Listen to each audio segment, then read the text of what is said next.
Hello and welcome to Freedom and Four Paws, the show where we hear inspiring stories from amazing people travelling the world and living their best life, often with their pets in tow. From slow mads to digital nomads, house and pet sitters, expats and families with their dogs on the road. In this podcast, find out how travel can truly set you free.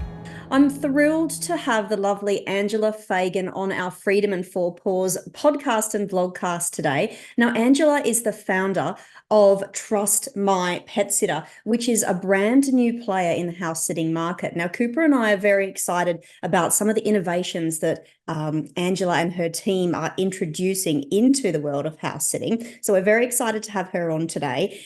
And stick around till the end because Angela has some very special tips to share with us. She's got a background in recruitment, so she can give you some really great advice. If you're serious about getting into the world of house and pet sitting, Angela will give us some advice on how to stand out from the crowd in 2024 and 2025. So welcome, Angela. Lovely to have you with us today. Thank you, Sarah. Thank you very much for having me on your podcast. I'm delighted to be here. Pleasure. So we've got an Aussie and a lovely Scot from Scotland. So, what could go wrong really here? Now, Angela, you're obviously very invested in the world of house and pet sitting like Cooper and I are. Now, so much so that you have actually invested in a business. But before we talk too much about Trust My Pet Sitter, do you want to give us a little bit of background on you and how you landed in this space? Yeah, absolutely. Thanks, Sarah. So, I think the first place to start is really that I became aware that sort of pet and house sitting was a thing back in around 2017, when as a family we were always really struggling with who's going to watch the pets when we went on holiday. It was always the big discussion we had round the table before we ever booked a flight anywhere. Primarily because at the time we had 3 dogs and 2 of them are German Shepherds, who are real sweethearts, still with us, thank goodness. But it's not everyone who can walk and exercise a big dog like them. Yeah. So my parents really were always our go-to before. But, I just felt as if they were getting older and they really didn't want to do it and they didn't want to say anything. So I thought we're going to have to find a solution to this. So hence came me reading an article about house sitting and I thought, oh, this could be the thing for me. So I gave it a go. We joined up with one of the big pet sitting platforms and there was loads of really great pet sitters out there. But me with my, as you mentioned earlier, I come from a recruitment background, and with my always fix-it brain, I thought, I think there's a better way of doing this. Not least because with me having 2 German Shepherds, it's not everybody that can walk them. And I really wanted to be able to drill down a wee bit deeper into the sort of service that I'd want. So in a nutshell, that's why I've created Trust My Pet Sitter, to sort of take in all the things that I felt were maybe missing out there and bring them in to a more recruitment-based orientation of pet sitting. Yeah, brilliant. Yeah, we love your approach. It's something new. And look, like yourself, we've seen this industry really growing over the past few years, out of COVID. That was actually when our Facebook group blew up out of nowhere, when no one could travel for some reason, everyone started thinking about house and pet sitting. I think everyone was anticipating being, let free again. But obviously the number of people wanting to travel using this method, house and pet sitting, but also the number of pet parents out there, the sheer number of pet parents out there who need help, like you say. There's more of us now with our COVID puppies, and we've got one of them. We were house and pet sitters, but now we're pet parents and house and pet sitters. So, it's been really fascinating to see the sorts of conversations that have grown in our Facebook group, and you've been privy to it from an industry side of things. But really keen to hear a little bit more about Trust My Pet Sitter and, a little bit of your point of difference and how you're working with pet parents and house sitters at the moment. The way I like to think about our platform is we're technology backed up with human involvement at every stage. Nice. Really just to give it a bit more of a personal feel, and also that when I'll talk about it in a wee while, but as we do one-to-one interviews with both the pet parent and the pet sitters, and it gives a wee bit more accountability all round. At Trust My Pet Sitter, the way we look upon it is we have three key clients. We have, first of all, the pets, they're our clients. We have the pet parents and the pet sitters. Oh, I love that actually. I love that you say the pets are your first priority. Look, I'm going to be frank with you. It's so cool that house and pet sitting is accessible to everyone, right? And there's many different ways we Yeah. see people getting house and pet sits. Something that sort of does worry us sometimes from the pet parent side of things is if people are advertising their services, as in they're available in central London between April 12 and April 15. It's very specific. Are you, is house sitting right for them? Well, it might be if it's free accommodation as the, their primary goal. That's Yeah. okay. But as a pet parent who wants to ensure that my pet in central London is also Yes. being looked after and someone's backing Absolutely. him, I think it's important to ensure that you're doing it for the right reasons.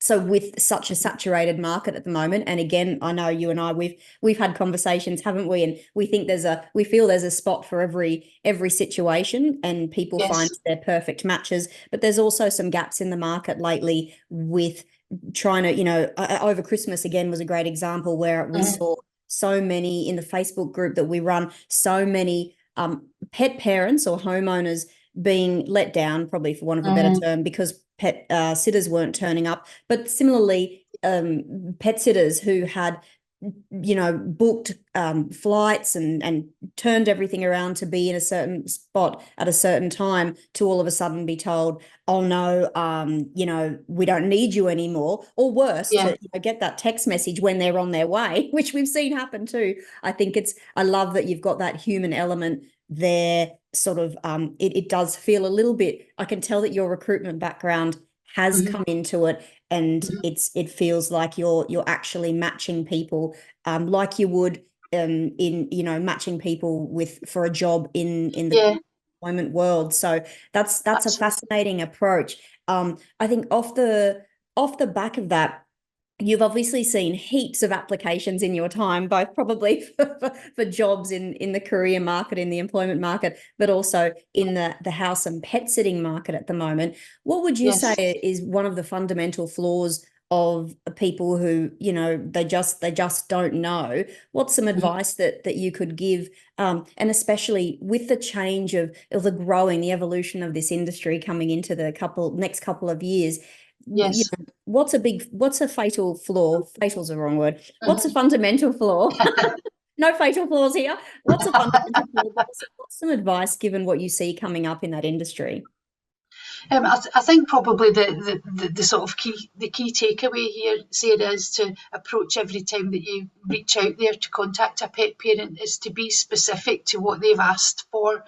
For example, you get it with with any walk of life where you can tell when it's not a crafted reply, when it's maybe a generic Yes. response say, for example, if you were applying for a job in a specific industry and sent the same CV off to every job, you'd be very unlikely to get an interview. Yes, that's Because right. the person at the other side doesn't know you from Adam, and they're really looking for what the words on that page tell them, straight away tell them about you. And you might only have a couple of seconds of their time as they're scanning over, So countless true. applications. So if you really want to stand out, is really you've got to address the key things they said that they wanted. So what their most important thing might be mentioned very early on, that one of their pets is on medication, for example, and you must be happy to follow very set processes and timescales for pets on medication. So make that the sort of the key standout point straight away into your application, that Excellent. you show that you've read what they said they wanted and that you're addressing it straight off the bat. Excellent. Excellent. Excellent advice, and so true, isn't it? Don't keep your Yeah, generic application for house and pet sits and jobs too, if you're listening and absolutely. need both. Absolutely. And I so, actually did write a book about getting a job years ago, back in my heyday, called Brilliant Job Hunter. So oh, all those key wow. points haven't changed over time. That is just be very specific. Yep. And I think one sort of further thing just to add in is to say that you might have had disappointments. You've spent maybe an hour crafting a reply to a pet parent and you don't even get a response. Don't let that put you off the next one. So always put the same amount of effort into each application, because the person that you're applying to doesn't know what happened before, if you didn't get a reply. But that's not to say that that's what we're like at Trust My Pet Sitter, because we have a very different way of doing things that we can talk about Yeah, a bit later in the podcast. that's actually a great point that you've touched on, because one of the things we've seen a lot recently in the Facebook group too, Mm-hmm. is people really disappointed in the fact Yeah, that they're never hearing back. They'll send out all these applications, and yeah, I'm seeing it in the job market as well too. So it's parallel, yeah. unfortunately, but crafting these replies and not hearing anything back. So you've touched on that, and it is disappointing, but I think, as you say, don't lose heart, and the more effort that you do put in, it does come back to you, because sometimes you're actually not meant to get that sit either, are you, or that Absolutely, job for the same, for that matter. So keep absolutely. putting the effort in, but that's a nice point of difference though, that people will hear back from you guys. Yes, yes. I mean, the thing is with us at Trust My Pet Sitter, as we've mentioned earlier, we've taken a different approach to the world of pet sitting, where it's a much more consultative approach. So it's not like you won't go onto our site and find, lists and lists of all the different pet sits that are on there, because we match each one up through the fact that we have interviewed the pet parent, we've interviewed the pet sitter, and we know that those two would make a good match. We normally put three forward to any pet parent for any job, so they get a chance to have a chat and make sure that the pet sits right for everybody involved, as I mentioned earlier, right for the Excellent. pet, right for the sitter, and right for the parent. That's amazing. And it's a lovely point of difference too. And it feels like it's addressing the needs of the industry coming up over the next couple of years. So I guess on that, are there any trends that you've identified that you feel are coming up in the house and pet sitting world, this year or over the coming couple of years?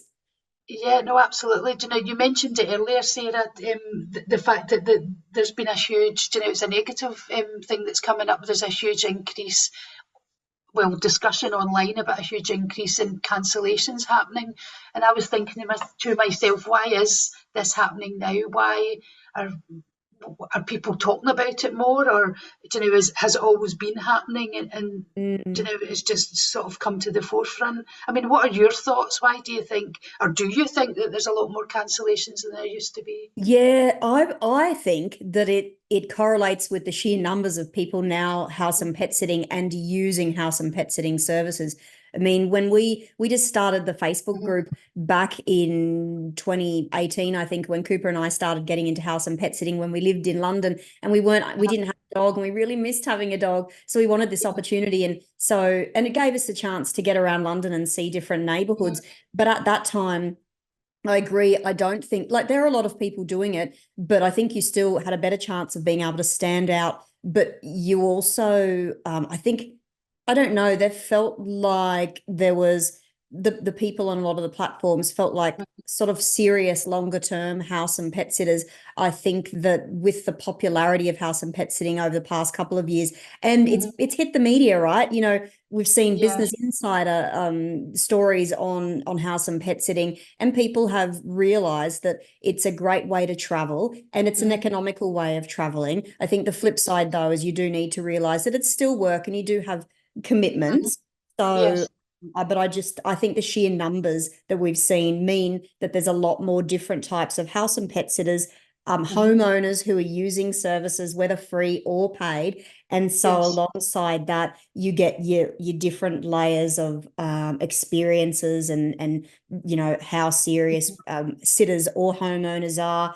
I'm Yeah. sure we had someone, we were set to do a sit not too long ago, and had to change. We'd given plenty of warning, but we needed to change, and or weren't able to commit. And they sort of replied, and they didn't even care. But I think they'd changed their plans, but sort of have forgotten to tell Yeah. us as well. So, My yeah, goodness. Yeah. fascinating. Yeah, well, I think that's where, what we're trying to do is we'll have a much closer relationship with both, the pet parents and the pet sitters, and it's not just sort of left out there to chance, if you can put it that way. If we Yeah. run it like as we do run it like a search and selection agency, we sort of know what's going on. I wanted to ask you, you have touched on the process for becoming part of Trust My Pet Sitter. So Yes, actually, I don't think we've mentioned yet either, you do place paid sits. So not yes, only are you working with pet parents to do your utmost to ensure that they too are serious and that they yes, have these nice sits that are in an actual house with electricity or whatever they yeah, promise, and that pet sitters aren't turning up to something that is not what they had thought they were turning up yes, to. yes, So you are putting in the personal touch and matching people behind the scenes, just like an expert recruitment company. So that's fantastic. I yes. assume that you, as part of Trust My Pet Sitter, now I know that you're based in the UK, but you're also growing globally, which is very exciting. But I get the impression that you are mostly at this point after house and pet sitters who have pretty good experience, but are also Yes. serious. So not really the people who are, looking for a weekend here and there, which again, that's fine. You can find Uh, sits on Facebook or on other platforms. That's fine. But yes. yeah, do you want to tell us a little bit more about that part of Trust My Pet Sitter and the sorts of sitters that you're looking to attract? So thank you, Sarah. Our core criteria for start-offs is that all of our pet sitters need to have at least 3 years experience out Okay, there in the market, pet sitting for people who they don't know. So for example, not just pet sitting for family, but we want you to fair have enough. been out there doing pet sits with pet parents across the country or even across the world. Also, we're looking for 5-star reviews. So we're looking for verified reviews that you can share with us or we can share with pet parents to show that you have addressed a number of key criteria that we have. And some of those things will be as basic as making sure that when you go to a property that you leave it really clean and tidy, that you did everything that the pet parent asked you to do on the sit. So almost like when you go for any sort of job interview, that you did what you said you were going to do and vice versa. Fair enough. So very important for us to have the reviews and the experience. If you're listening to this podcast and you think this is a great thing, I could be doing it. There's plenty of places you can go out there and get that experience. But at this point in time, because of the way we operate, we need you to have the 3 years experience first. I don't know if we mentioned earlier, but we created a unique 50 plus key data point strategy to identify the perfect pet sit experience for both pet sitters and pet Wow. parents. Excellent. Yeah, and I mean, as I mentioned earlier, like the key reviews, we're looking for very specific things from your reviews and from your experience. It just means that when pet parents come to us, we know that they know that we've already done lots of the groundwork for them. But also as an experienced pet sitter, we're not getting people to us, as you said earlier, Sarah, that might just be looking for a weekend in London. These Yeah. are people who do this for a living and they're serious about it. Yeah. The fact of the way that we're set up, we tend to attract only people that are serious about it, and Yes. we do our Excellent. due diligence after that point. Yeah, Um, look, I think that will be music to people's ears. And I think that potentially it's something that, especially the serious sitters who, yeah, are the digital nomads of the world, or the people mhm, who have been doing this. We talked to a couple who've been house and pet sitting and traveling for 9 years, and they do take it seriously and they take their yeah, responsibilities very seriously. And yes, it's that sort of caliber. And of course, as you say, and that's a lovely piece of advice, there's nothing to say that if you haven't got that experience right now, but you aspire to get into mhm, this industry, you can start where you are. Like, you don't even have to be traveling. Start in your own backyard, jump on any of the local absolutely, house absolutely, sitting or pet sitting options, or your local community Facebook group, and pop your hand up to help and get that experience and build your reviews, and then maybe look to this option down the line, yeah, when you're in the position to take it more seriously, or not take it more seriously, but take it long term and into different locations. So I think that the offering of Trust My Pet Sitter is going to be really exciting for people. So yeah, congratulations on pulling it together. Yeah, thank you. I mean, just thinking back, Sarah, to something you'd mentioned earlier, Sarah, we're one of the few platforms, if not the only one, that actually interview the pet parents as well as the pet sitters. Oh, wow. What a point of difference. Mentioning, yeah, mentioning again that that we have three different clients: the pets, the pet sitters, and the pet parents. And I'll give you a wee example of why that's so important to us. Is I'd interviewed a chap yesterday, a pet sitter who's been doing this for 10 years. He does his due diligence where he asks the pet parent to sort of tell them about their home, and he sees pictures of it, everything that you would probably expect that you would need to do. So he arrives at the pet sit to find it's not actually in that house, it's in the person's Oh, son's house, and his bedroom is a mattress on the floor oh no, and naughty. and an old ripped couch, and that's the only furniture that's in the house. Now I said to him, do you know, what did you, do you know, it's not as if you were going to turn up there and not realise that it wasn't the same house. Mm. And only for the fact that he is such an experienced pet sitter, he stayed at it and did the pet Did sit. he? But Wow. yeah, yeah, which a lot of people wouldn't have done. But that's probably one of the best examples I can give you as to why we are here Mm. at Trust My Pet Sitter, that we interview the pet parents. They know they would never get away with that. So Yeah. he'd found this pet sit on Facebook. Um, so it's just almost like to say, pet sitter, you are as important to us as the Mm. pets and the pet parents. We will look Yeah. out for you, and we're your account manager throughout the whole journey. So if you arrived at a pet sit and God forbid that was the situation you faced, then you would be straight on the phone to us and we would be solving it for you. Yeah, that's that's heartening to hear because we've seen some horror stories over the past couple of Yeah, years about sits that have been found on other platforms too. yes. There was one awful one, this poor young girl. Mhm.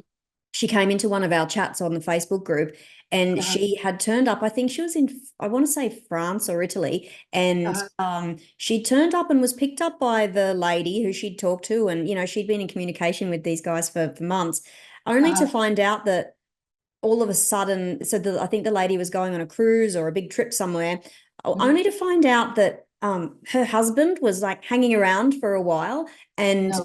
at least 2 weeks. And this is a young woman, but it would make anyone really feel uncomfortable. Mm. And she was really, and I don't know how much experience she'd had, but she was really stressed, and she was on the Facebook group, and bless people who were giving her advice, and we eventually convinced her to leave. And Mhm. they gave her a really hard time about leaving the homeowners, but Right. she just felt unsafe, Yeah. and I don't think that she was receiving support from the organization that she booked it through. So that's fairly terrifying if we put ourselves, especially as women, in that Yeah, sort of absolutely. situation. As innocent as it may be, it's not Mhm. appropriate. Yes. So yeah, that's really great to hear. But look, Mhm. we are extremely excited to be partnering with you on the Facebook group in 2024. So I know that from talking to you, you've got so much great advice for people who are applying for house and pet sits or who want to get into the industry, but Mhm. also from a homeowners or pet parent perspective too. You've seen both sides, and as you said right at the beginning, the reason you came up with this solution was because it was something that you really needed yourself. And I Yes. think a lot of us feel that. So yeah, we're thrilled to be working with you and seeing some of your advice come through over the coming few months. So it's great to have another player in the house and pet sitting game. There's it's like we've talked about, it's a growing industry. There's Mhm. space for everyone to get involved, and plenty of scope for whether you're a house sitter who doesn't mind not being paid or you Yes. do want to be paid. There is, I keep saying to everyone, because sometimes there can be a bit of conflict in the Mhm. group, even for people who feel strongly one way or the other, there is space for everyone. Absolutely. And I love that there feels like a really cleverly carved out space at Trust My Pet Sitter for experienced and serious pet sitters and house sitters who are, this is what they do, as you say, for a living. So Yeah. very exciting. We're looking forward to having you on board and working with you. So we will leave all the links in the description, whether you're watching this on YouTube or Facebook or listening to it on a podcast. But of course, Angela, what are the links we can find your wonderful business on? trustmypetsitter.com. We're all on all the social channels. You can find all the links on our webpage at the bottom. Brilliant. Well, thank you for sharing just some of your insight today, and we look forward to working more with you during the year. Same here. Thank you, Sarah, very much, and looking forward to meeting your community. Thanks for joining us on the Freedom and Four Paws podcast. This production has been inspired by our awesome Facebook community. Join the group by searching Pets and House Sitting, Travel and Digital Nomads, or find the group via the link on our Facebook page, Travel, Live, Learn. This podcast is brought to you by TravelLiveLearn.com. Visit the site today to find out more about this podcast, access show notes, and sign up to our mailing list for free house and pet sitting application templates. If you love this content and want more of it, subscribe to the podcast on iTunes or your favourite podcast service. You can find us on YouTube too. Look up Travel, Live, Learn. Until next time, give your pet a pat from us and say yes to that next adventure.